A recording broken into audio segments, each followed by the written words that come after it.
Are you recording this? Studying a movie in the mechanical level, I think can really bring some revelation about it. I believe that no one sets out to make a bad movie, with the exception of... On paper, this should work. Yeah, this should work. But I just don't like it. That's your own fault if you haven't seen it. Way over budget, start Yeah, cutting right, yeah, scenes. Even the actors don't know what that movie is about. Shit, I wish I wrote that. Which I love the title, but that movie's trash. Well, it's oatmeal, man. It's good for you. Okay. Fellowship of the Real. 4 friends sitting around talking about movies. One chooses and we all review. We thought we would start off these first 4 episodes with a tribute to Mr. Bruce Willis.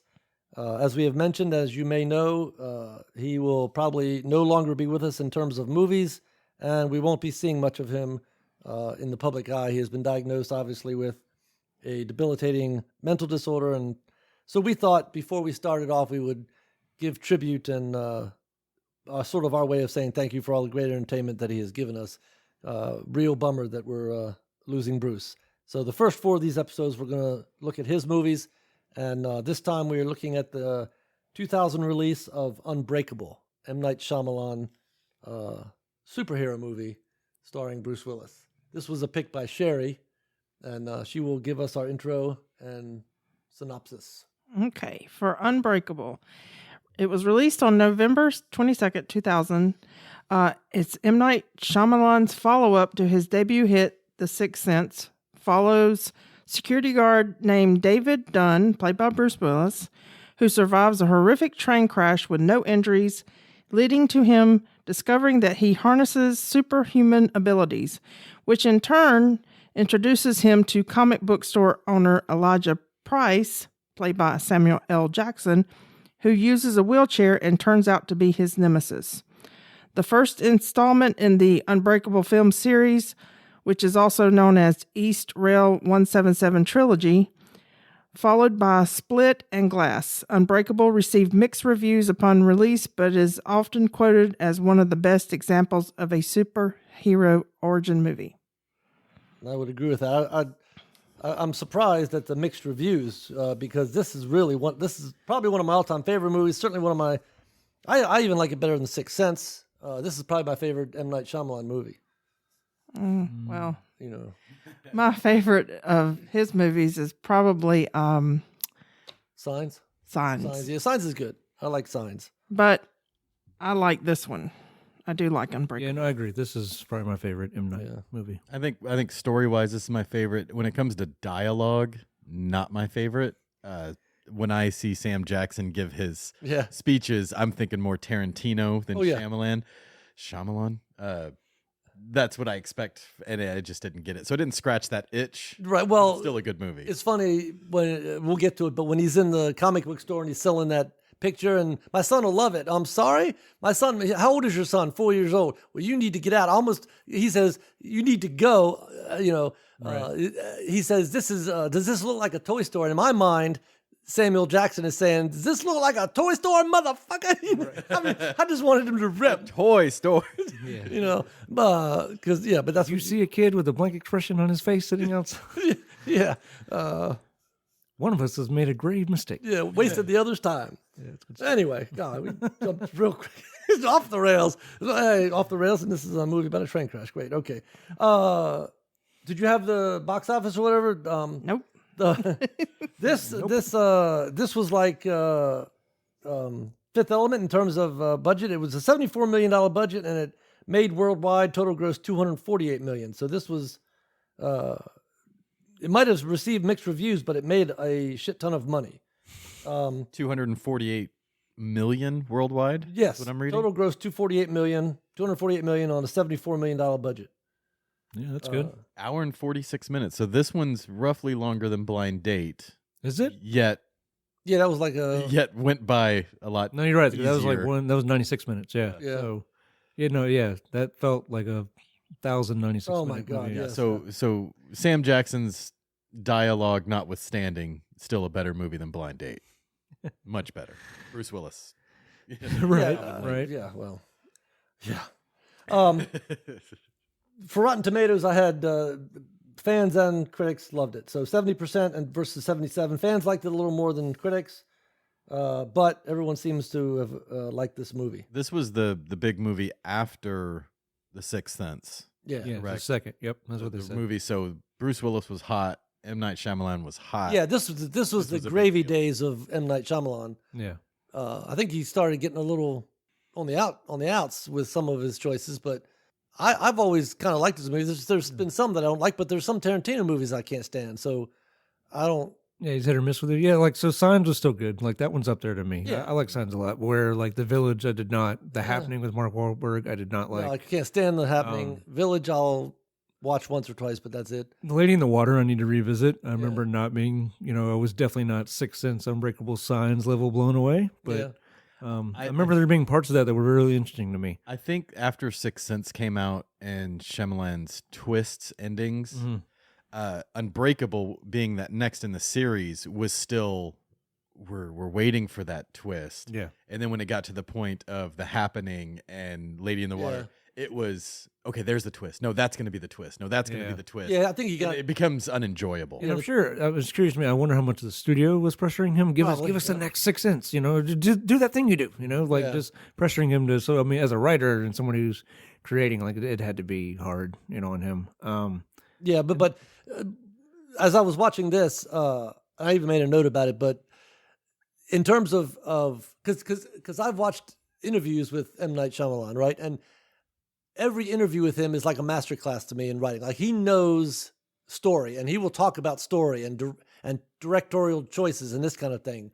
So he is not slack when it comes to story. Now, if you don't like the story, or if you feel like it was a miss, okay, but it's not because he doesn't have the chops. And so in that sense, I really respect him as a storyteller, right? And don't even care that some of his movies are misses for me, right? Because I know he can do an Unbreakable. I know he can do, a Sixth Sense. I know so he's got such my respect so much that like he can almost do no wrong in terms, because I've heard him and he's just a story guy, and I really, really respect that, right, about him or whatever.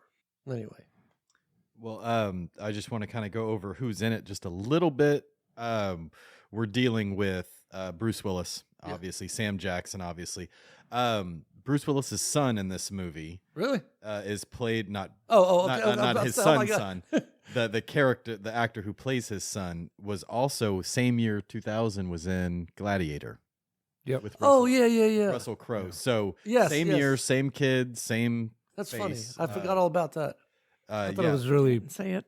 And then Robin Wright, Penn, I think at the time, married to Sean Penn at the time. She's obviously been in lots of stuff. So she plays the wife. Yeah. And then, a whole host of characters afterwards. But the other guy that stands out to me, who I like a lot, is Michael Kelly. He plays the doctor who informs Bruce Willis, you're the only survivor. Yeah. Michael Kelly's been in a lot of good. Was he in House of Cards?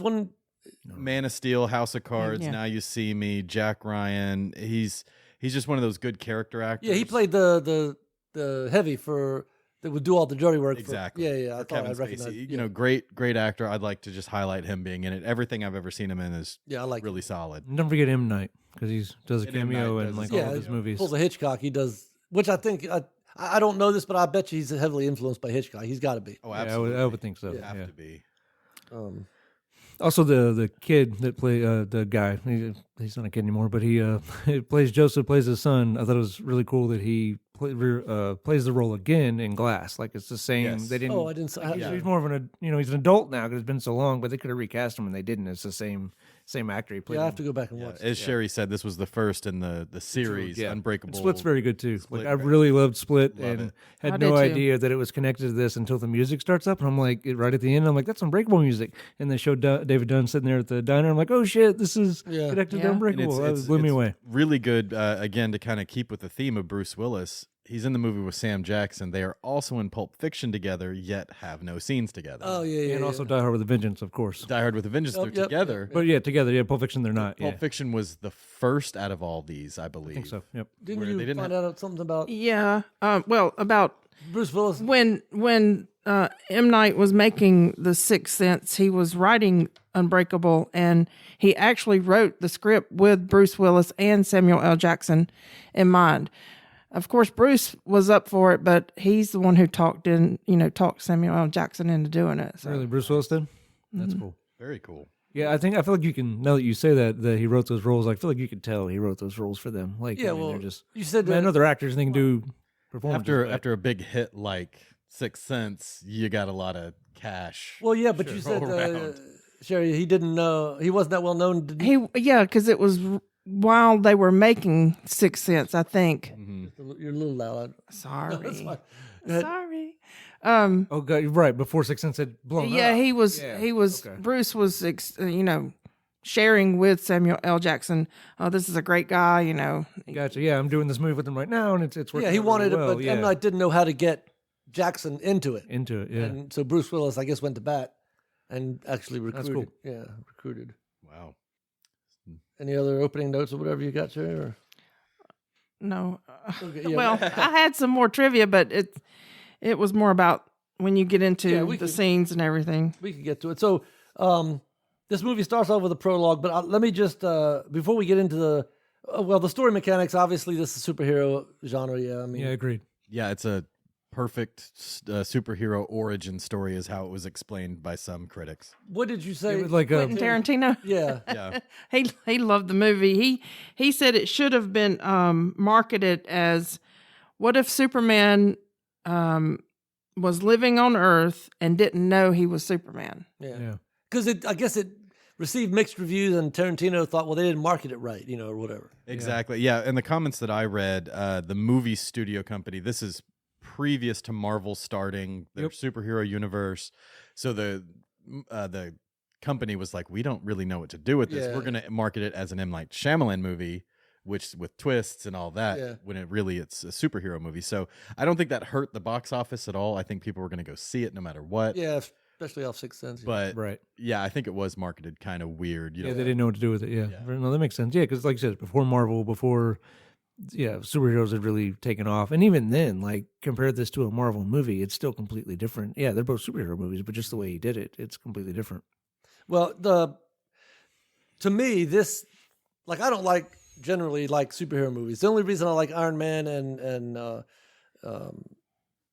kind of stuff is because of the character and the smartassery and the character. But generally, I do not like I've always said, how brave are you really if you're bulletproof, right? I mean, okay, yeah, anybody who's bulletproof, sure. Yeah, you ought to be stopping bank robberies because, but, somebody like Bruce Willis in his movies or whatever, a blue collar guy, now that's brave or whatever. But but to me, M. Night nailed it. Like, this is my kind of superhero movie. Like, if I had to watch a superhero movie, this is how the real gritty world of superheroes would be. Not even like that superhero movie with Will Smith or whatever. Hancock. Hancock, meant to show the gritty world. Still, that was kind of flashy. This to me is your blue collar superhero movie, and I think the way he discovers his powers.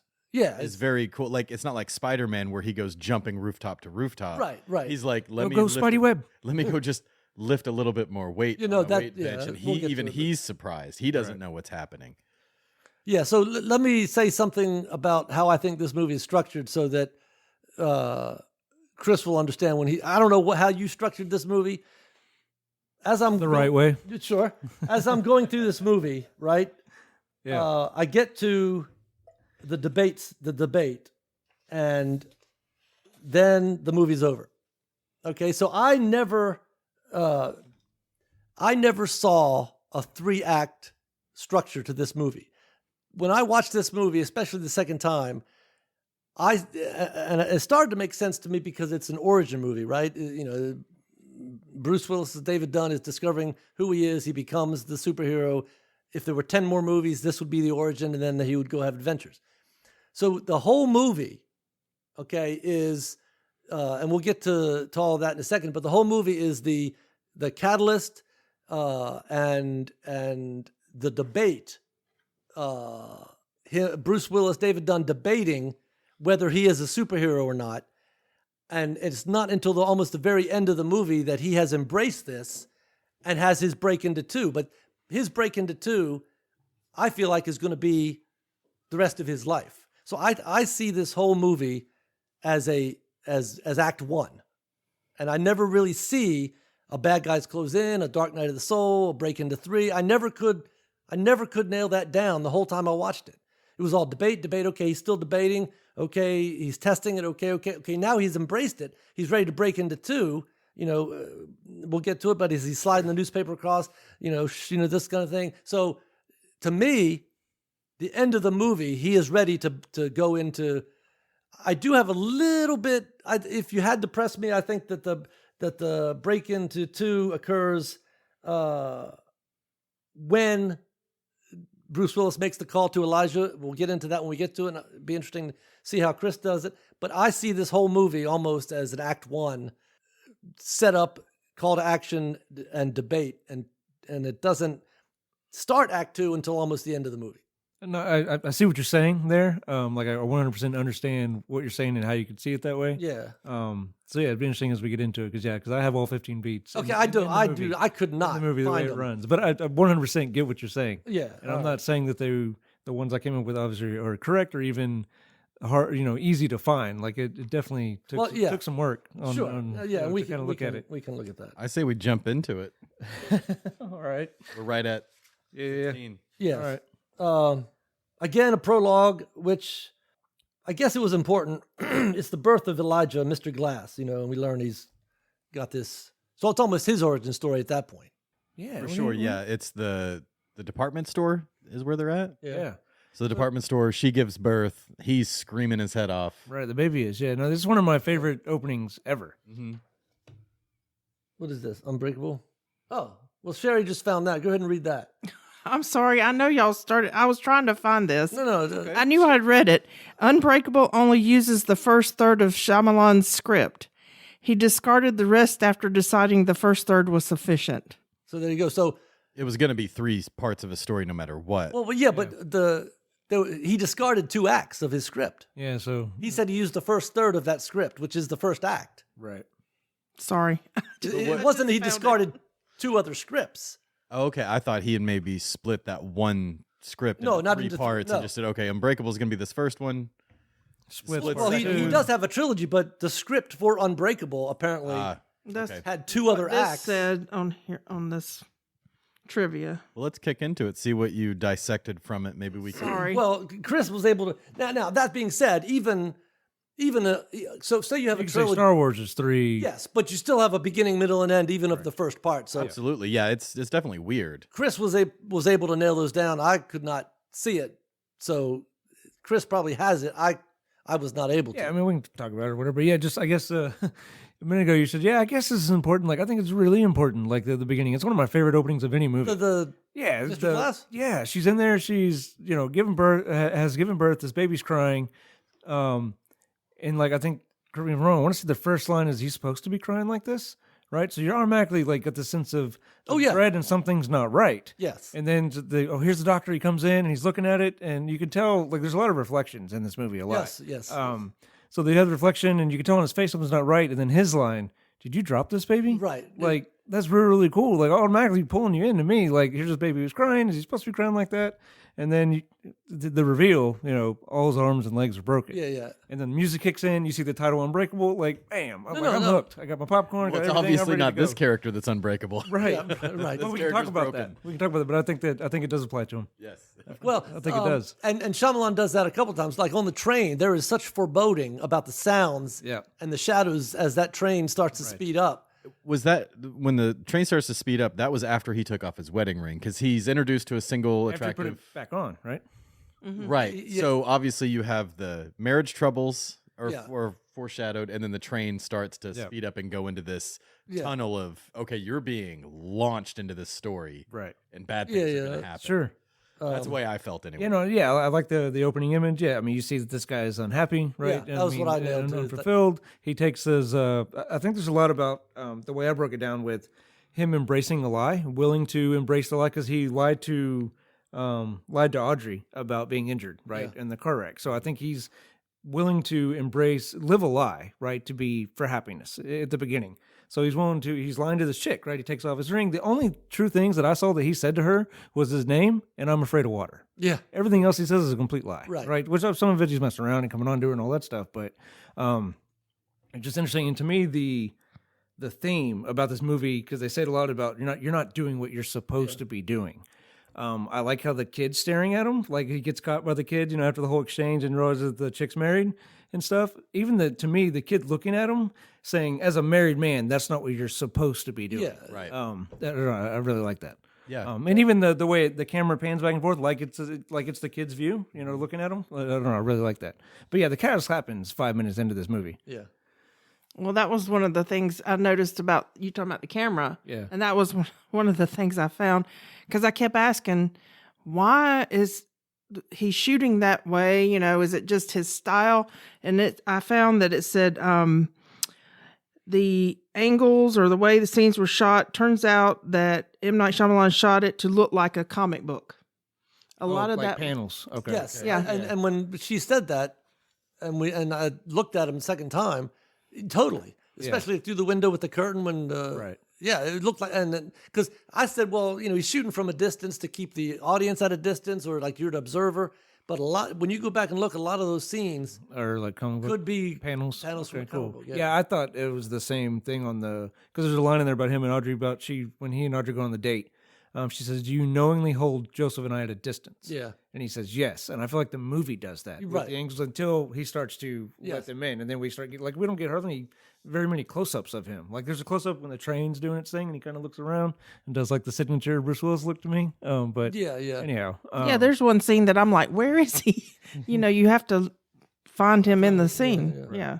So the train crash.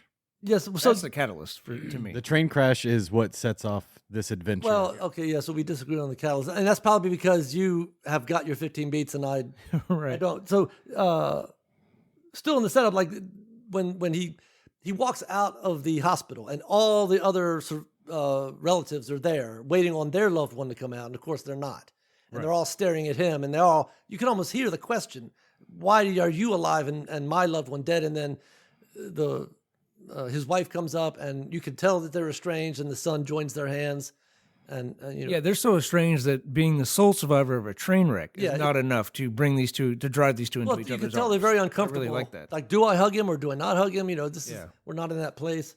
So you had the catalyst as the train wreck or whatever. Mm-hmm. That's what starts everything. Right? Sure, being the sole survivor. Well, and Elijah is responsible for that. Which we find out later. Yes. Okay, so as Sherry once said, that's your fault if you haven't seen it. Yeah. Right. Spoiler. 22 years old. Well, you mentioned that it is very cool what Shyamalan did, because when later on when Elijah's mother is encouraging him to go outside, there'll be a comic book every day on the bench. You just have to go get it. He goes and gets it. The first one, the one we see, she it's almost like a wink to the audience. She says to him, "I hear this one has a surprise ending." Sure. Oh, there's so many lines of dialogue throughout the movie that are like that. Yeah. Him talking to the audience. Yes. Yeah, it's really I was like, "Yes, sir." Okay. So all right. So I hear what you're saying. To me, the train wreck and him surviving, to us, it's a surprise. But he, even when he's talking with Elijah, there's a scene where Elijah and him are talking, and they're both lying to each other. Elijah's lying about all these accidents that have happened because he did them. Yeah. And Bruce is lying about never being injured because he has. And so these two characters are not being honest with each other in the scene, in their dialogue, right? So at this point, M. Night is lying to us, right? Because it's a big shock that Bruce survived, but it's not to him. Now, maybe gradually he learns, I've never been sick, so he's got to remember, but he knows, even though we don't know, that he survived that car wreck without an accident. Okay. an injury, yeah. So the train on some level is still part of his ordinary world. I've been in wrecks and I don't get hurt. Okay, now he's going through stuff with his wife and it's a very somber, very melancholy performance. But on some level, to me, that's still part of his ordinary world because whether he knows it or not, he gets in wrecks and doesn't get hurt. No, hold on, but you're saying he does know it, and I'm saying I don't think he does. Like he's so much enriched in living his lie that he has suppressed all that. Well, he may have suppressed the memories and all that stuff, and that's why he's unhappy. Yes, absolutely. But it's still part of his... He's not doing what he's supposed to be doing. It's still part of his ordinariness, right? That's not something new. Even if he's not aware of it, he's been in a wreck before and never been hurt. But it's still the thing that starts all the chain of events in the story to me. It's okay. I think he would have kept on living the way he had. Without the train wreck? You mean with the train wreck? With the train wreck. Okay. Until Elijah leaves and this is where my catalyst is, leaves the note on the windshield. I thought about that. I thought about that being the catalyst. Yeah, I thought about that. Is that edition, So, because that's what kicks him to go to limited. I thought it was a double bump. Catboy does references double bump. It's Catboy. Blake Snyder references a double bump. Sometimes heroes. The catalyst happens. He definitely needs one. Sometimes heroes need an extra kick. Bump. Yeah, an extra kick in the pants, or he calls it a double bump. To get on the, to go through the door, to get on the break into two. So, yeah, I thought it was a double bump. It could be. But the catalyst is still big. The sole survivor of a train wreck, that's huge. That has to be huge the catalyst. To everybody but him. Even if he's not, but I do think it's a double bump. Yeah. The train wreck has to be, because that's... He didn't stub his toe. He survived a freaking... I would disagree with the everyday being the same, because the only other event that he's had in his life up until then was the car wreck. Yeah, it's not like this guy's constantly dodging. But he's never been sick. Close. Like he is literally, I haven't had a sick day in But it never even occurs to him until... What about in the pool, though? He had forgotten about that. But the pool is his weakness. We learned okay. He's afraid of water, and they set that up quickly, and then that kind of breaks into the third movie in the trilogy of the water part. Yeah, does he die in the third one? Yeah, I think they all do. In a puddle? Yeah, and it's interesting. He predicts his own death in this one, right? Because he talks about when he talks about drowning in a, when he was younger and he drowned and all that, he says, I drowned on some water or whatever. He goes, heroes don't die like that. And then I thought it was very interesting that is the way he ends up dying anyway. Yeah. So to me, I wonder if was M. Night predicting and knew way back then that that's how I'm going to get rid of David Dunn, or did he has his changed in the storytelling and stuff? Well, I think it would set up his fear of water, almost drowning, and then when he confronts the killer in the house, he gets dropped in the pool. That's supposed to be your he gets thrown in the fire on his trial run as a hero. Right. But he lives out of the pool. Obviously, the kids help him. Yep. And I love M. Night, but he drowns in a 6-inch water of. Yeah, they hold his face down. Well, it would have been much better if he had been. If you're going to kill him that way in glass, have him end up in that big vat. How can you survive the pool? But if he's held, because they held him down. Yeah, but someone's stronger than him, right? I mean, who is the guy that holds some guards? That was the confusing part to me. Apparently, it was a should have been the Beast special team dedicated to fighting superheroes. Okay. But that's the third movie that we're first. All right, so we'll call it a double bump because without the train wreck, he never gets the note on the windshield, never goes to see Glass, never even knows about Glass, right? Because Glass is looking for him. Because that's all part of the double bump in the debate to me. Like he starts to question his existence, right? What's so special about him? He goes to the funeral. Something that's interesting, I thought, and I don't know if it matters or not, but like at the funeral, the parking lot's empty. He's the last one. He stayed for all of them. Yeah. I didn't pick up on that, but Then he finds a note on his car. How many days in your life have been sick? So he asks his boss about it, right? Yeah. Because he starts thinking, and his boss's solution is, I'll give you a raise. You're right. He asks Audrey about it, and she goes, I think I'm just too tired. I can't remember. No one gives a shit really about this answer except for one guy.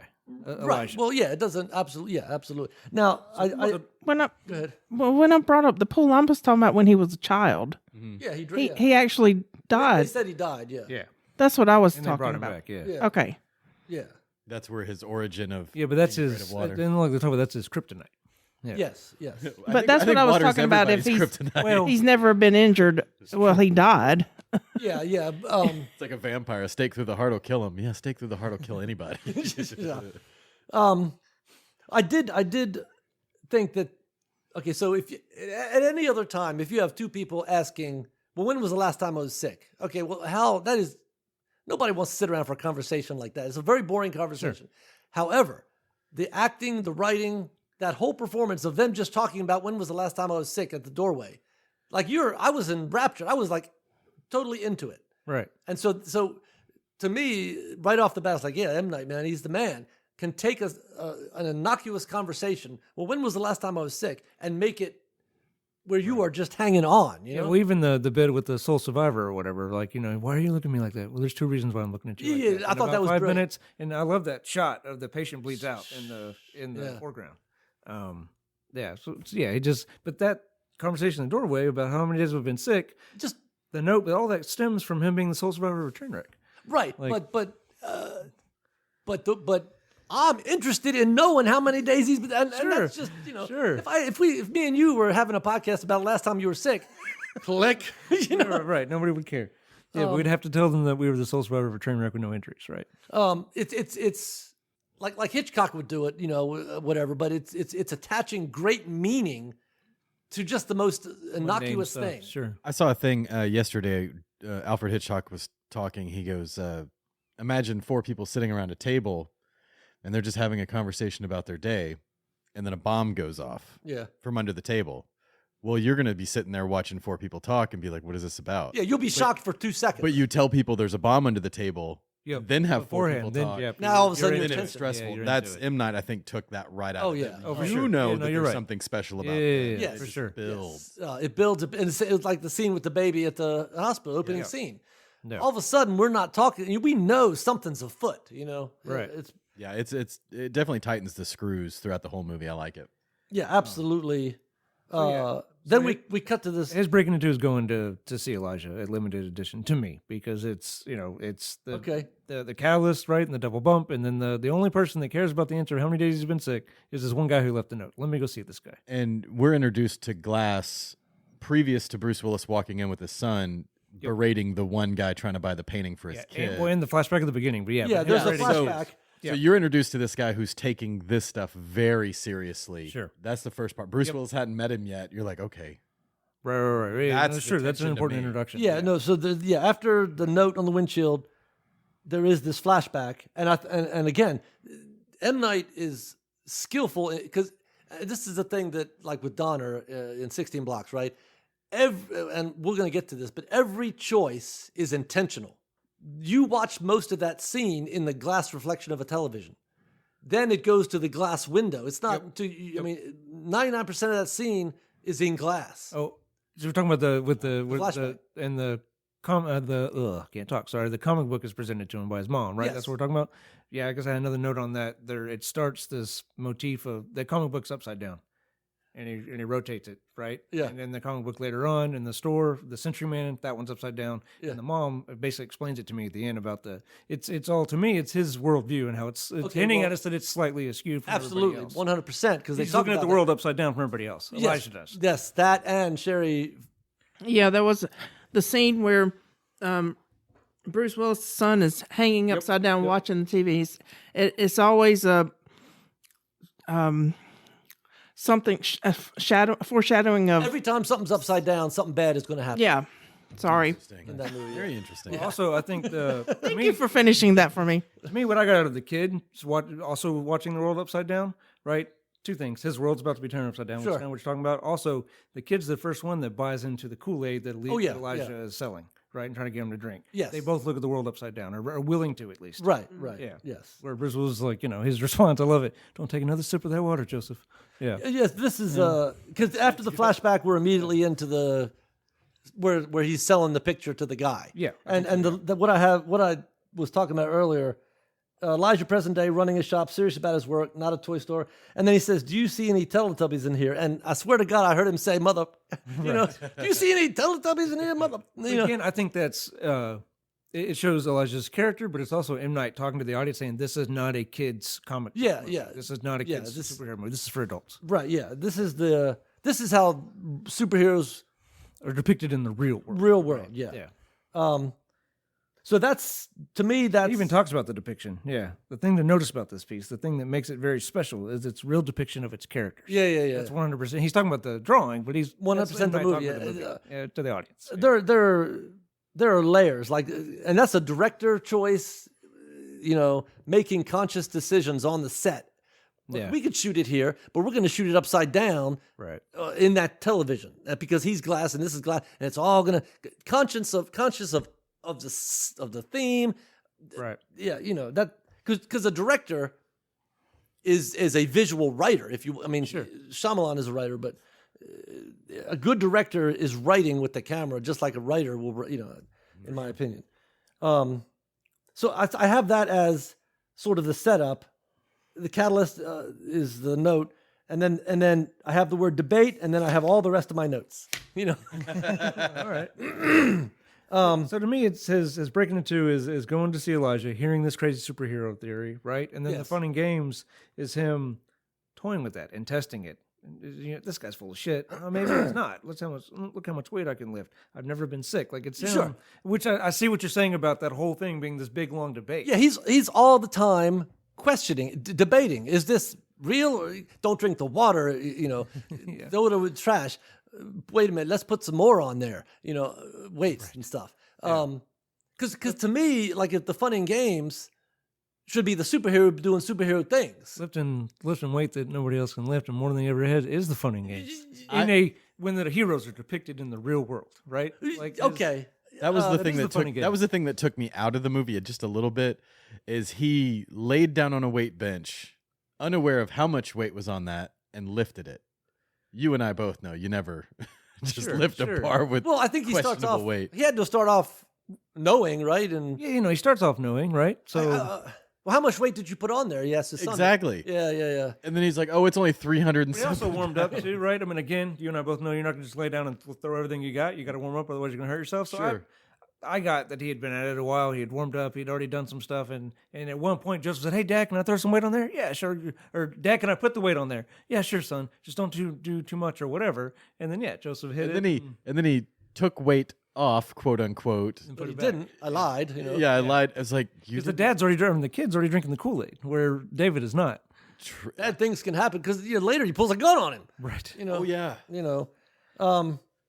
Yeah, again, superhero stuff. Superman is super strong. Superman is bulletproof. These are how it's, the real world depictions, right? I mean, that's what it is. It's what does Superman look like when he works out? Well, how much can Superman bench if you have a real world Superman? To me, that is the fun and games. That's a fun scene. That's a good way. It is fun, but it's not him. It's fun and games, man. Right. And there has to be a 3-act structure even within. It's fun and games with him entertaining the idea, am I a superhero? But it's not him being a superhero yet. Because breaking the 3 is being the superhero. The way that. Doing what he's supposed to be doing. Okay, yeah. The way that he does it is, I feel like I was on Bruce Willis's side of, he's not a superhero. Don't do that. Don't point the gun at him. Don't put weight on there. Sure. For sure. M. Night really pulls you along with that of, is he or isn't he? But again, and I agree. And the theme is, are you doing what you're supposed to be doing? So this is the whole argument of that theme.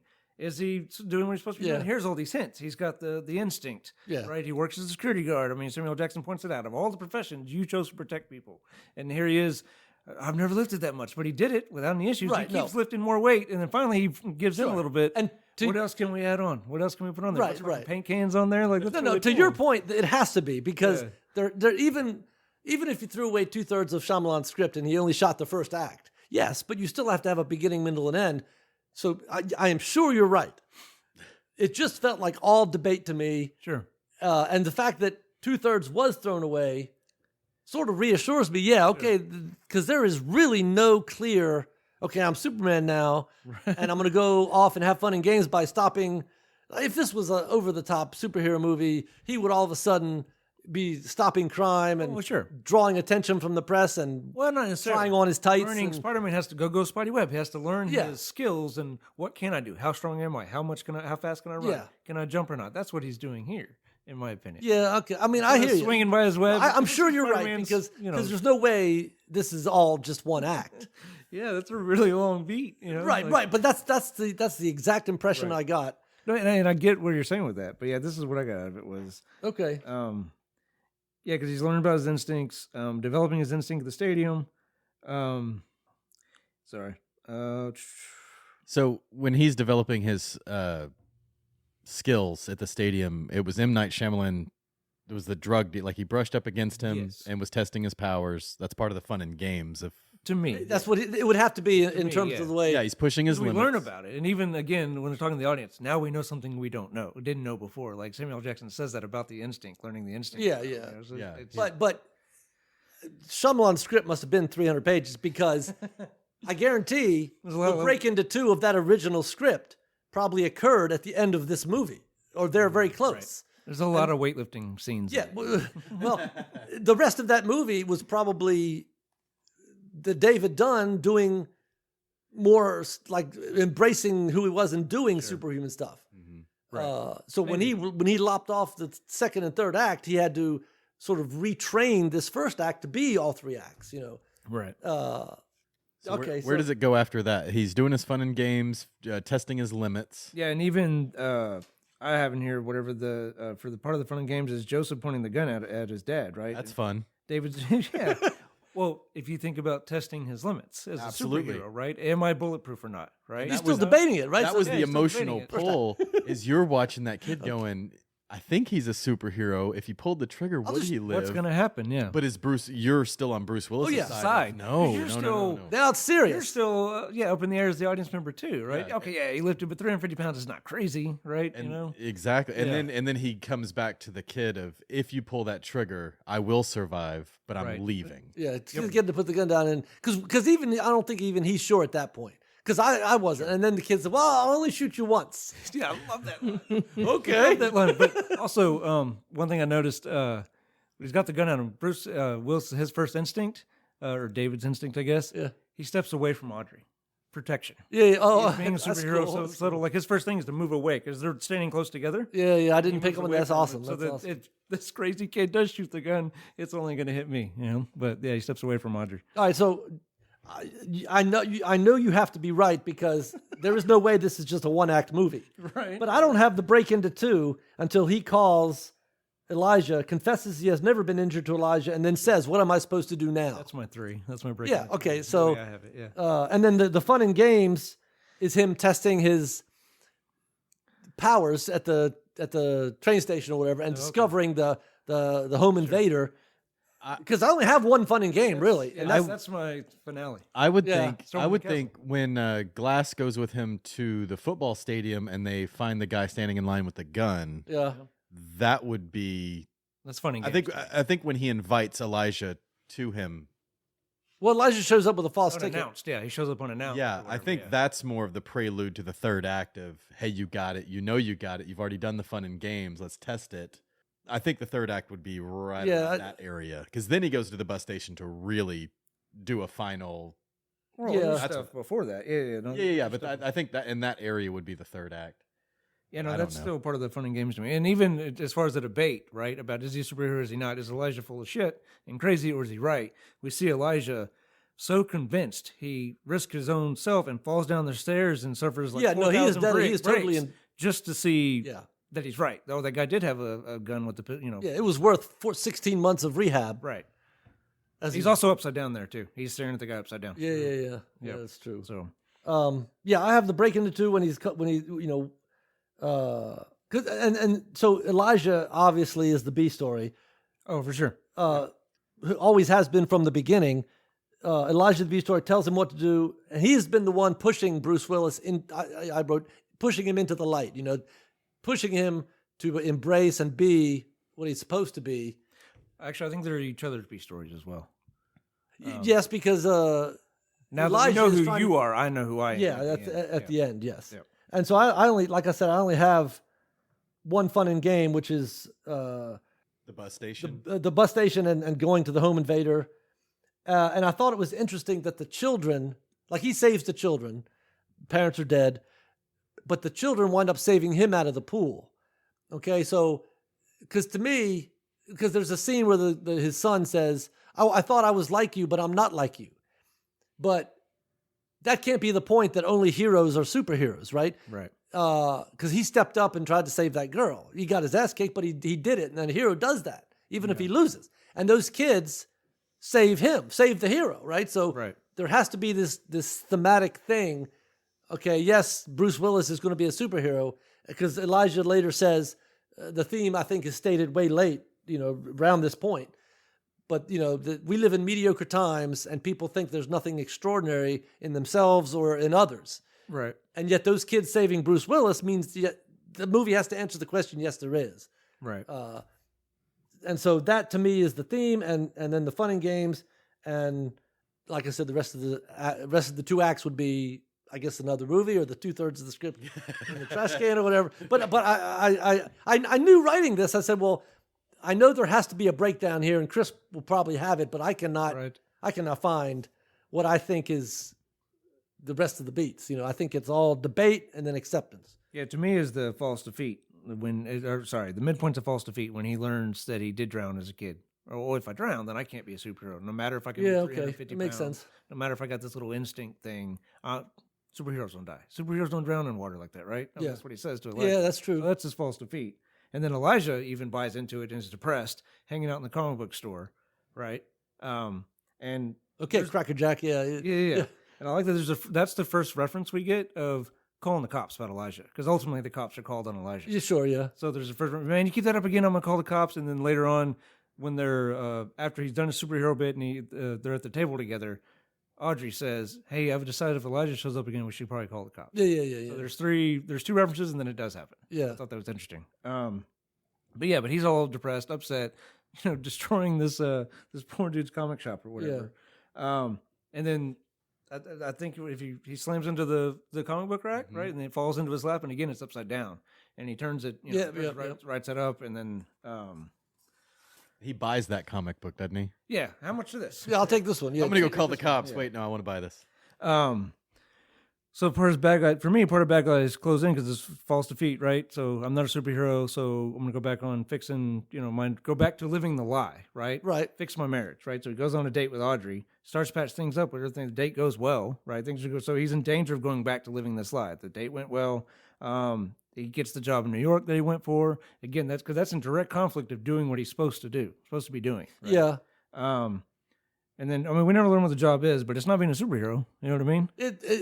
I would have to assume it's some security job. Yeah. Did the girl, the babysitter, mention whether it was a security she might have company? mentioned security. Yeah.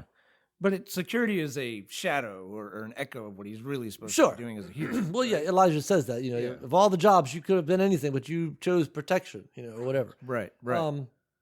Yeah. So all these things keeping him from doing what he's supposed to be doing is the bad guys close into me. Well, like when he's mad at Elijah initially because he said, when I got that note on my windshield, it was the first day I woke up and I wasn't sad because I thought maybe you had an answer. He does have an answer. When he's on his date with his wife, he has already done some of this. He's starting to warm up to the idea that he's the superhero. And so now his marriage is getting better. So his desire to achieve the better, to get back with his wife is linked. Oh, for sure. To the outward call of him embracing the fact that he's a superhero. Sure. Because he was happy when they got together. And then he decided to lie for her because she didn't like football. Yeah. Right? And so then he's been miserable probably from that day on. Right? Right, Women. because he's... Women. Right. So now... Yeah. Now she's paying the price. They're paying the price for him having, decided to lie. Could that be an allegory of just a normal person living their life? Don't live a lie. Do what you were meant to do. Yeah, probably. Sure. A cautionary tale. You're a superhero too. No, right? Maybe. Don't live 350 pounds. Don't do that. Right. So I have the all his losses. Elijah calls David and tells him that his epiphany about the weakness. Right. It's your kryptonite. That's all his lost. Yeah. Yeah, that's all his lost. The midpoint was a false defeat, so this is a false victory, right? Where he's getting everything he wants, yet yeah. It's I'm not a superhero. This guy's crazy. That kind of thing. Yeah. So David goes to the rail yard, right? Examines the wreckage, and we learn through flashbacks that he had super strength to save Audrey. Yeah, he wasn't injured, right? he ripped the door off. Yeah, he ripped the door off, and he wasn't injured. Yeah, and he lied about it. He loved being a quote unquote hero on the field, right? But he gave that up for the woman he loved. And he's committed to living a lie for her, right?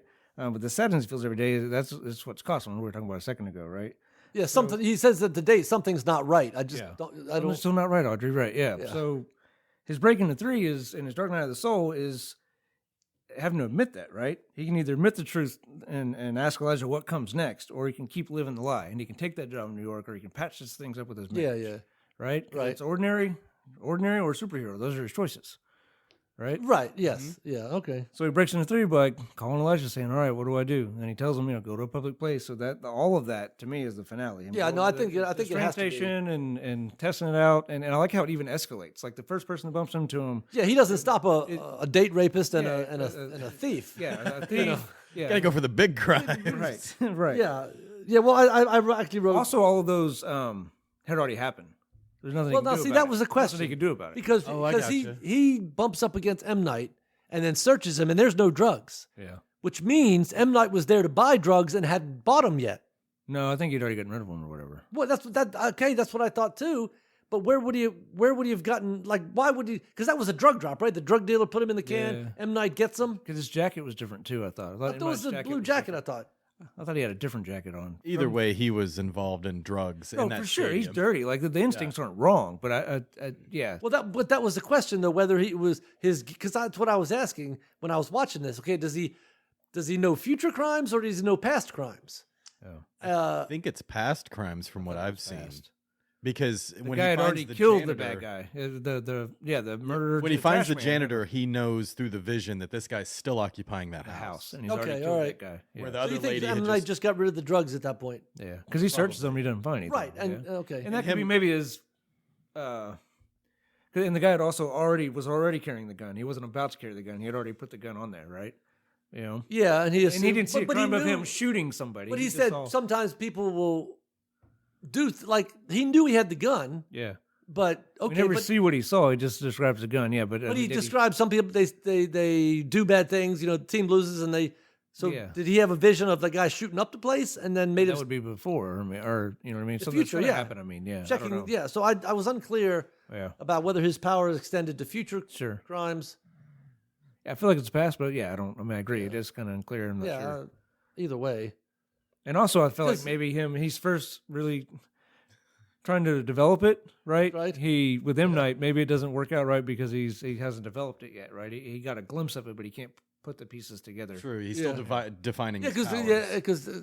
Because maybe even he doesn't know, and he says that to Mr. Glass. He's, you just people get rowdy, their team loses. He looks like a guy that may have a gun, but no, those are your powers telling you that. Not your have you ever intuition. developed it? Yeah. Yeah, right. So he's still developing it. So maybe even he doesn't know if it's past, present, future. He just goes with his instinct. Yeah. Yeah. Because so he goes, he takes out this trash guy or whatever.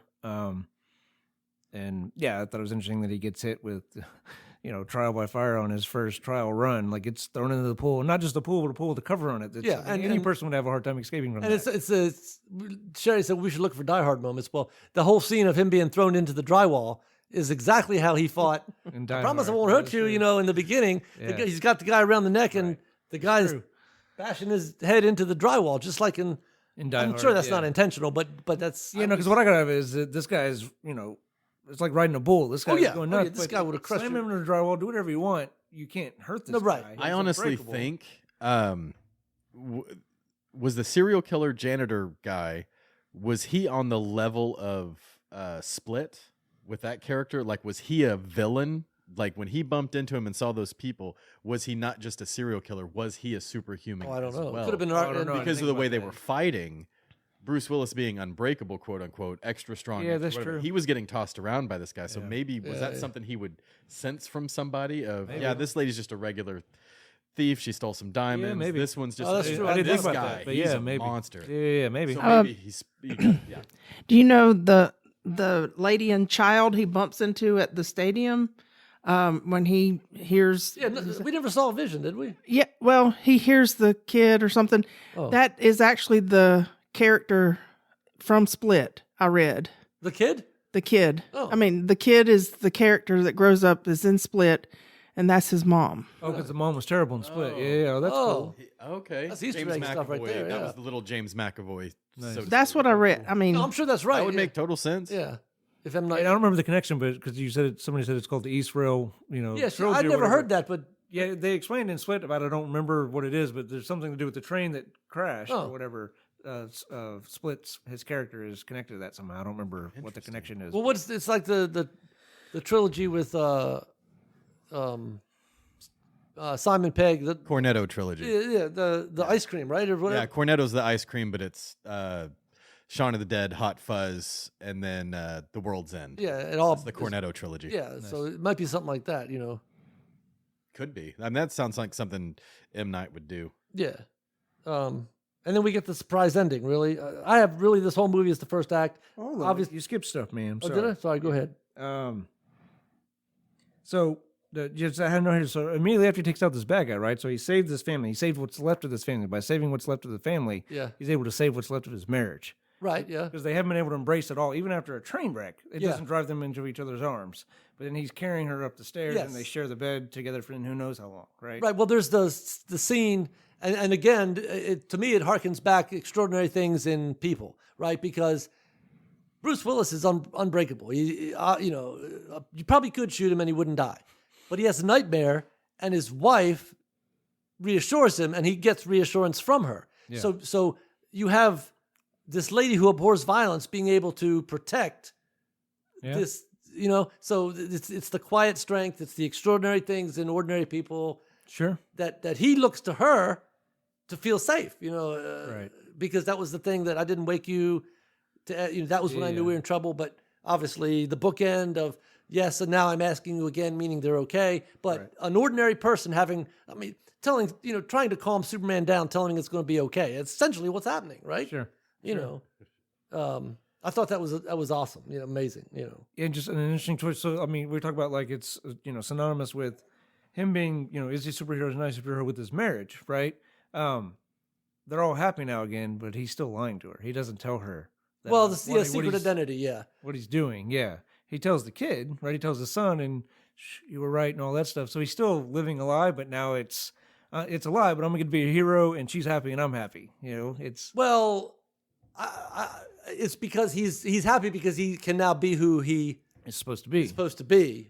It's like a guy that's been married for 40 years gets a girlfriend, and now he's happy and more attentive to his wife because he's getting his needs met. Well, that was an interesting choice. That's what happens. Yeah, it kind of is. Yeah. Well, understand what happens.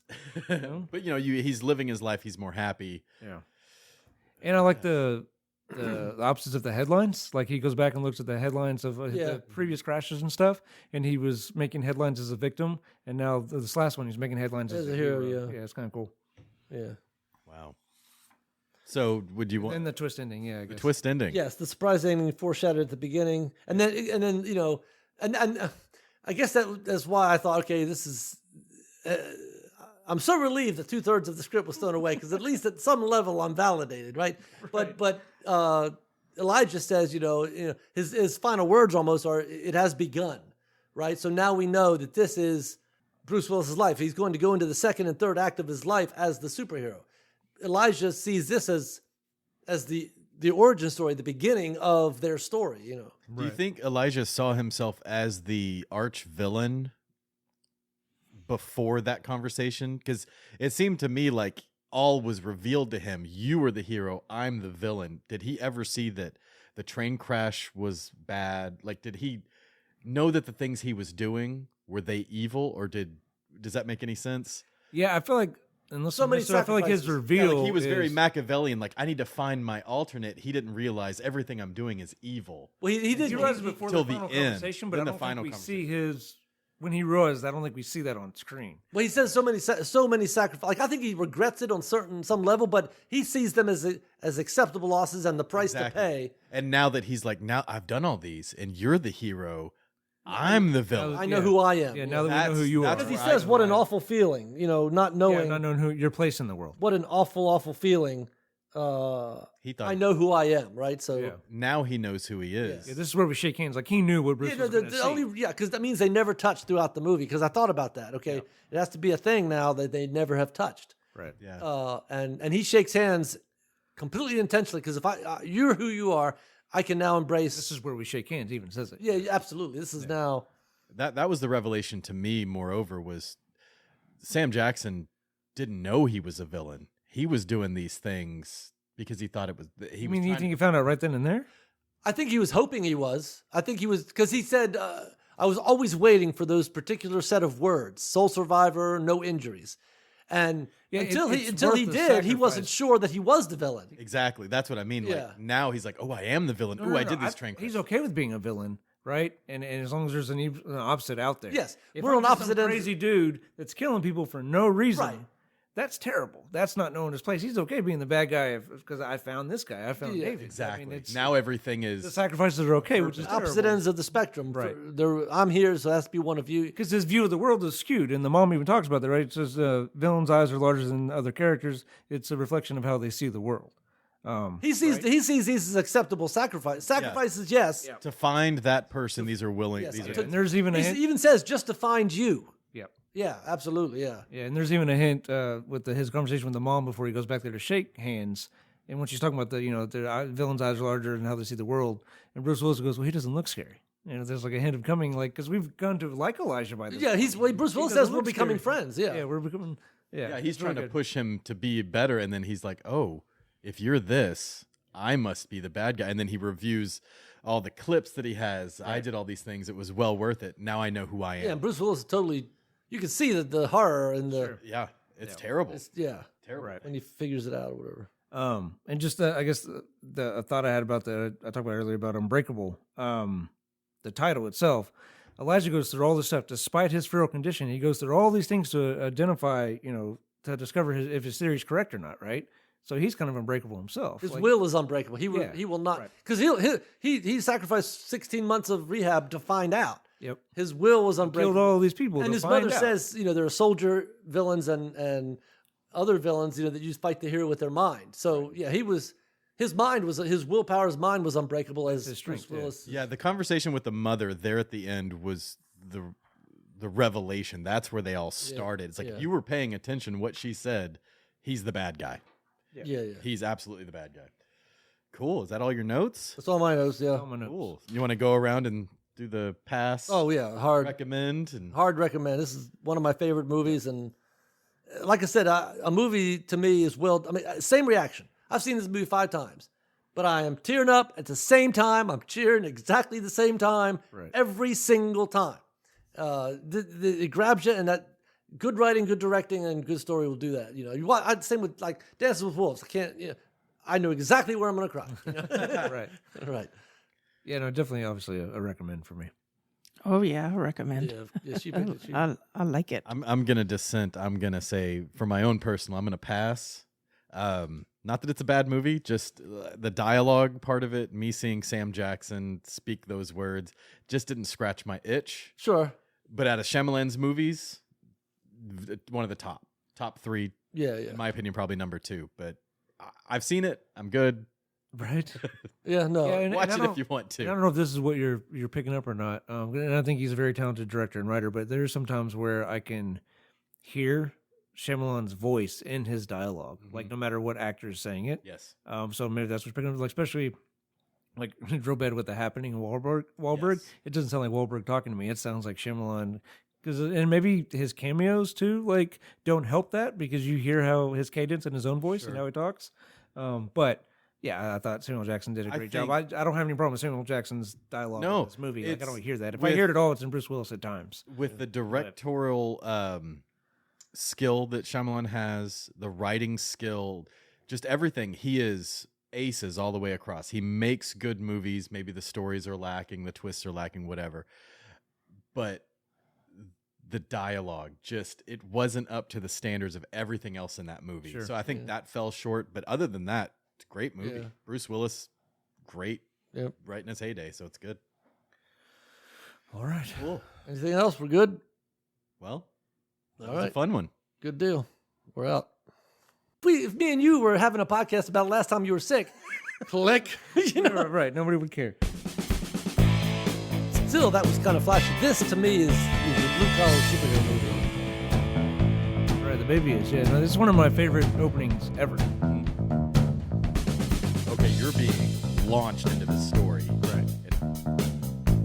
Why is he shooting that way? To me, right off the bat, it's like, yeah, M. Night, man, he's the man. It definitely tightens the screws throughout the whole movie. I like it. A good director is writing with the camera, just like a writer will, in my opinion. Well, I'll only shoot you once.